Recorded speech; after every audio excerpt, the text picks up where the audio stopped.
Hello everyone, my name is Justin Richie from Group 14. Today I wanted to share the knowledge about the geology to everyone.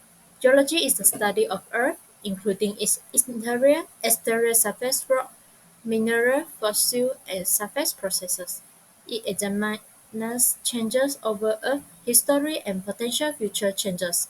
As a science, geology employs deductive reasoning and scientific method integrating knowledge from physics, chemistry, biology, mathematics, and astronomy. Geologists use evidence from Earth and other planetary bodies to understand the natural world and apply this information to past, present, and future contexts. Now, let us talk about the layer of the Earth. The Earth is composed of several distinct layers, which are the crust, mantle, and the core. The crust, which is the outermost layer, thin compared to other layers, varies from 5 to 10 kilometers under the oceans and to 30 to 70 kilometers under the continents. The second layer is the mantle, which extends to about 2,900 kilometers in depth, composed of silicate rocks rich in iron and magnesium.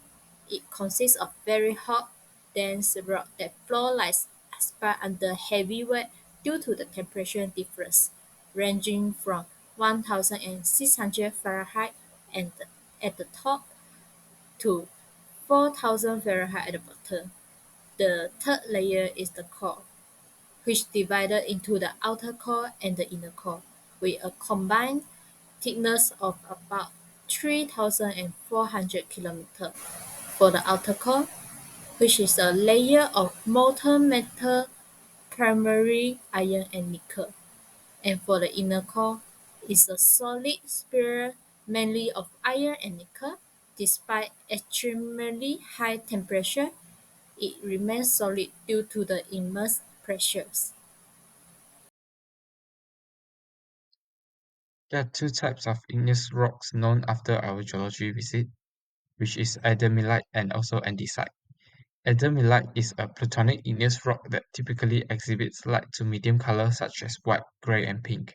It is high value for its compressive strength and durability, making it suitable for construction and heavy load-bearing structures, as well as resistant to weathering and erosion, enhance its suitability for outdoor use. For andesite, it is a volcanic igneous rock that display medium to dark colors such as gray, greenish gray, or black. It is highly valued for its moderate strength and durability, making it suitable for various construction applications, including aggregates in concrete and also building.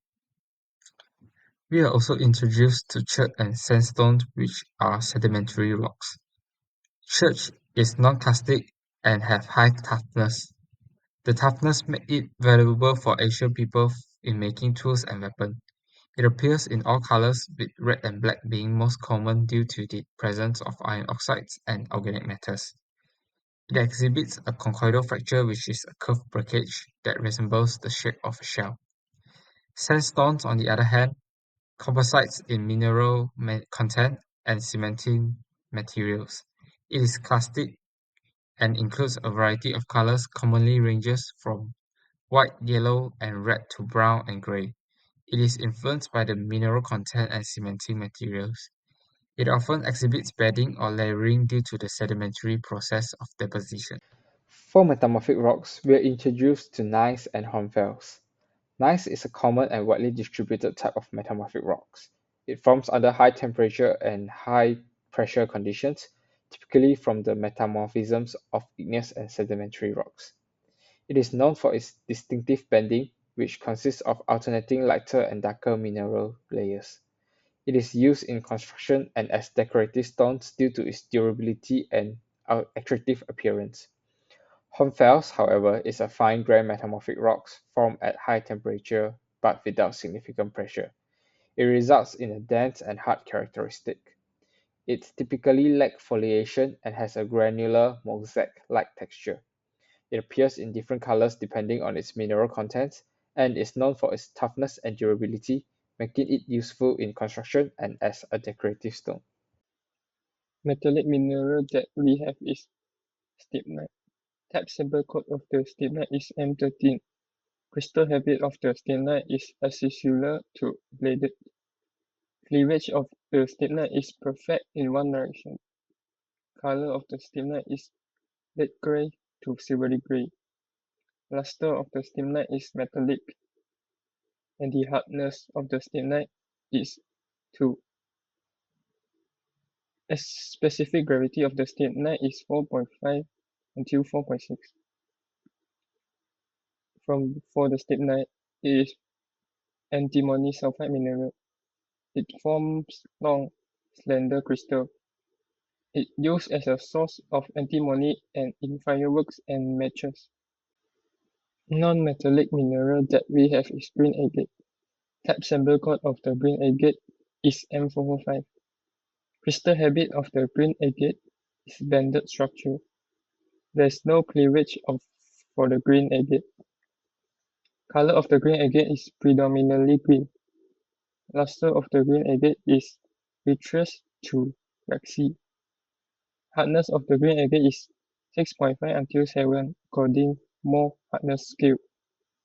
Specific gravity of the green agate is 2.6 until 2.7.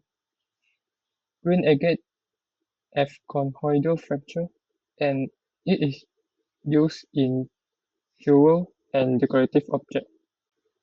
The last precious mineral that we have is opal. Type sample code of the opal is M431. Crystal habit of the opal is massive to botryoidal.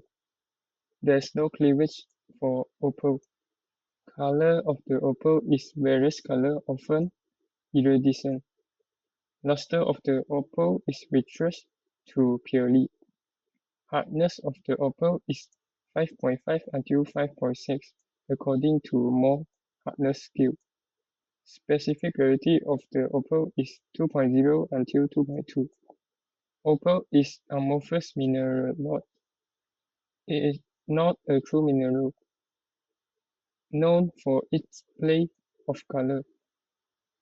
It is used in jewelry. In macrofossils, we have ancient corals. It contains coral polyps and calcium carbonate. The primary content of coral rocks is calcium carbonate, which gives them their hardness and durability. Coral rocks are also formed from skeletons secreted by coral polyps, which are small soft-bodied marine animals. Coral rocks are also typically porous, with numerous small cavities and channels created by the coral polyps and other marine organisms.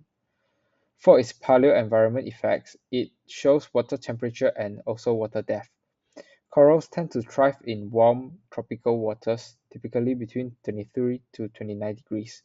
The presence of coral rocks in the geological record indicates that the area was once a warm, shallow marine environment. Corals also generally grow in shallow waters, usually less than 15 meters deep, where sunlight can penetrate. This suggests that ancient coral reefs were in shallow marine settings. Acritarch belongs to the microfossil group. It indicates deposition in ancient marine environment, often in calm offshore settings where fine sediments can accumulate. It is an organic wall microfossils that cannot be assigned to any specific biological group. It composed of thermally altered acid-insoluble carbon compounds known as kerogen. It varies greatly in shape and size, often featuring spines, hairs, or other projections. Acritarchs can be found in a range of marine settings, from shallow coastal areas to deep offshore environments.